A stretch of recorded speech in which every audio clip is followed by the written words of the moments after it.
ada mukmin, ada muslim. Bedanya apa?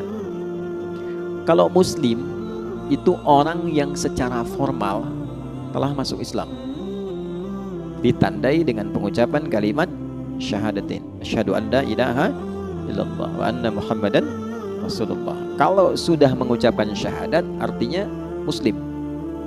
Ada? Baik, ada yang masuk Islam bersyahadat misalnya 20 tahun lalu, 10 tahun lalu. Nah, Pak Ferdi udah berapa tahun tuh, ya? Nah, kalau sudah bersyahadat kemudian sudah matang, nah itu bukan mu'allaf lagi, muslim. Nah, mu'allaf itu dua. Mu'allaf itu satu, orang yang belum masuk Islam tapi tertarik dengan Islam, sering ikut kajian, ikut-ikutan berhijab misalnya, ya kan?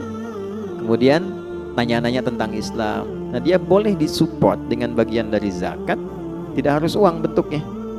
Orang kaya senang kajian, ya belikan buku-buku keislaman, majalah keislaman, difasilitasi. Nah, itu kecenderungan yang hatinya lembut untuk menerima Islam, disupport supaya lebih banyak tahu.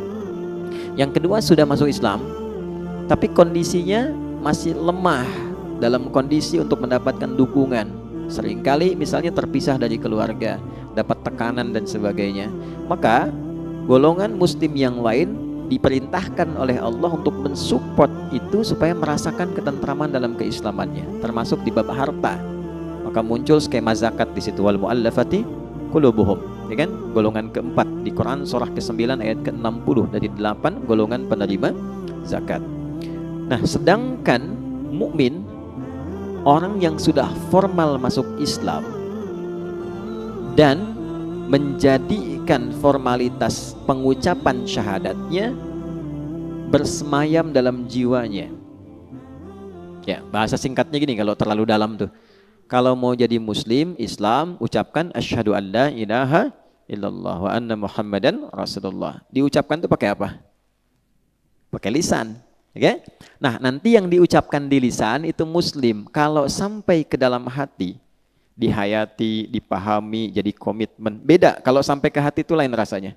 Cinta di lisan dengan di hati itu lain. Okay? Cinta itu kalau sudah masuk ke hati, dia akan memberikan segala yang mungkin dipersembahkan. Zik, mana zik? Nah itu ya. Nah, tapi kalau baru di lisan, itu belum jadi komitmen. Hanya pembuka saja. Makanya saya sering katakan, Bapak Ibu yang ikut itikaf, punya anak perempuan, kalau ada, ingat ya, mbaknya siapapun tuh, kalau ada yang mengatakan aku mencintaimu di lisannya, nggak usah percaya tuh. Ya, katakan padanya, buktikan cintamu dengan menuliskan nama kita di buku pernikahan kita berdua. Nah, oh Masya Allah, ada suara tuh. Ya, BPKB ya, buku pernikahan kita berdua. Nah, nanti komitmen itu kalau dituliskan sampai ke hati, wujudnya perhatian. Ya, bukan kata-kata. Ini poinnya. Nah, mukmin juga begitu. Kalau sudah sampai ke dalam jiwanya, nanti komitmen beriman ini dibuktikan dalam ekspresi keseharian. Melihatnya pakai imannya, mendengar pakai imannya, sampai melangkah pakai imannya. Itu komitmen. Itu bedanya beriman dengan berislam. Ada kasus begini, sebelum ke sini ya. Ini kasusnya tentang kasus bansos di era Nabi. Jadi dulu sudah ada persoalan bansos itu. Kenapa senyum nih? Ya. Jadi di Quran surah ke-49 ayat 14. Satu kali ada pembagian bantuan sosial dari Nabi disampaikan, lalu ada orang Arab Badui mengklaim begini, ya Rasulullah, saya sudah beriman, jadi dapat dong saya bagiannya gitu. Oke? Saya sudah beriman, jadi dapat itu bagiannya. Maka menariknya langsung turun ayat. Langsung turun ayat. Qalatil a'rabu amanna qul lam tu'minu. Kan? Walakin qulu aslamna walamma yadkhulul imanu fi qulubikum. Orang Arab Badui datang berkata, saya sudah beriman. Boleh dong kalau beriman menerima bansos, kan? Nah, waktu itu bilang begitu. Nah, Allah langsung memberikan klarifikasi dan menegaskan, ya, lam tu'minu, kamu belum beriman serius. Sebab kalau beriman yang serius itu, hati-hati ya, itu arah kebijakan amalnya itu bukan karena materi. Mau ada bansos, mau tidak, ya ke masjid tetap ke masjid. Mau ada bantuan atau tidak, sholat tetap jalan. Jangan karena ketemu Nabi, karena pengen sesuatu. Nah itu tipikal belum iman. Tapi walakin qulu aslamna, katakan kamu baru formal masuk Islam.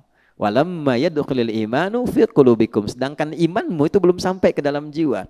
Kalau sudah sampai ke dalam jiwa, sampai ke hati itu, maka tembusan kepada fisiknya seluruhnya adalah bergantung pada keputusan Allah. Yang penting Allah ridha. Mau imamnya siapa tarawih, saya datang. Tidak peduli si fulan atau si fulan. Ada orang atau tidak, saya tetap baca Quran. Nah, kalau masih menjadi muslim itu umum sifatnya.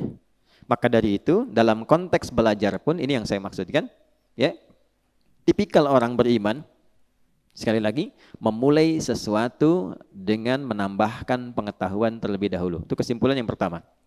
Insan beriman senantiasa membekali dengan ilmu sebelum menjalani aktivitas apapun yang akan dikerjakan.